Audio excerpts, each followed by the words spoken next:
di hari ketujuh ini oke, kita tidur lebih baik.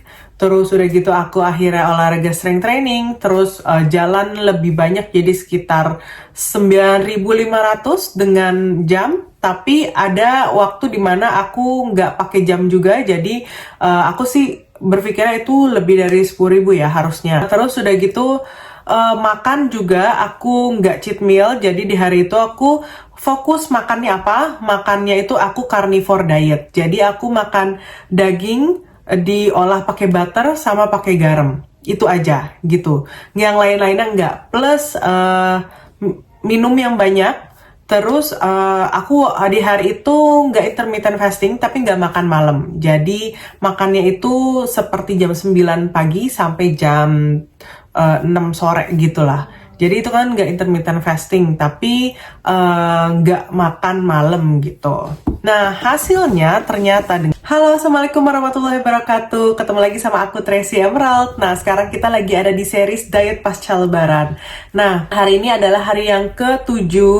Besok kita akan cek sekalian sama lingkar tubuh gimana nih kondisinya sebelum Lebaran, terus pas setelah cheat, sama hari ke-8 pasca diet. Kira-kira tuh aku bisa balik nggak ya ke kondisi sebelum Lebaran. Di hari yang ke-7 ini itu hasilnya bagus karena aku memang nge-recap kan. Oh iya, karena aku cheat meal, karena begadang, karena nggak olahraga segala macam, hasilnya jelek. Jadi di hari ke-7 ini oke, kita tidur lebih baik.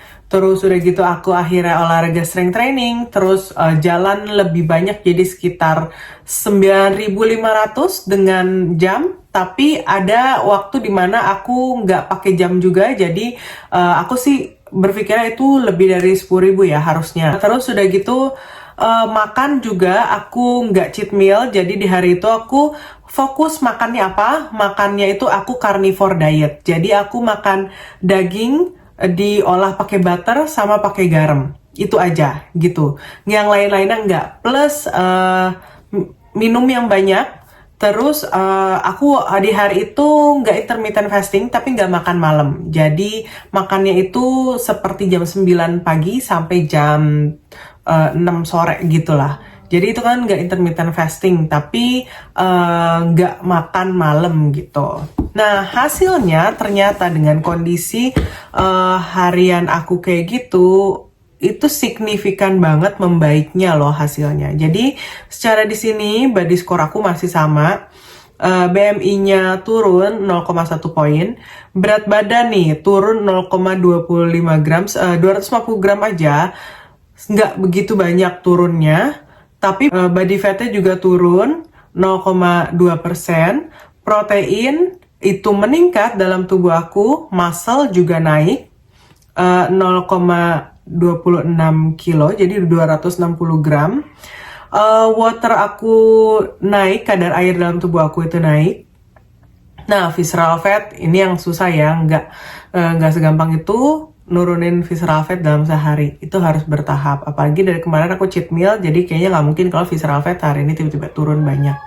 Bone mass masih sama dan body age masih sama. Apakah ini bagus? Bagus karena keseluruhan turun secara serentak gitu loh. Berarti komposisi tubuhnya membaik. Berarti artinya apa? Dengan kita melakukan rutinitas yang baik itu secara bersamaan dan berkala dan terus-terusan, itu akan bagus banget efeknya buat komposisi tubuh kita secara keseluruhan gitu teman-teman.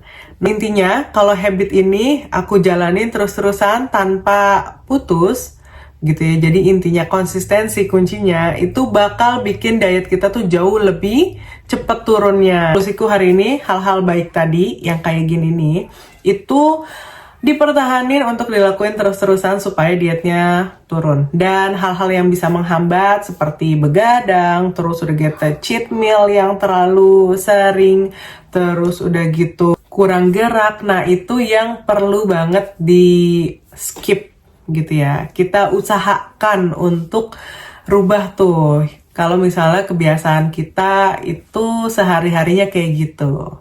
Nah, segitu aja dari aku untuk di hari ke-7 ini. Nah, besok kita akan cek gimana kondisi aku sebelum Lebaran, terus setelah cheat itu kayak gimana, dan hari ke-8 itu kayak gimana secara komposisi tubuh dan juga ukuran tubuh gitu. Aku bakal cek lingkar tubuh segala macem. Nah, kira-kira aku bisa balik atau enggak nih dari kondisi sebelum lebaran. Simak terus. Assalamualaikum warahmatullahi wabarakatuh.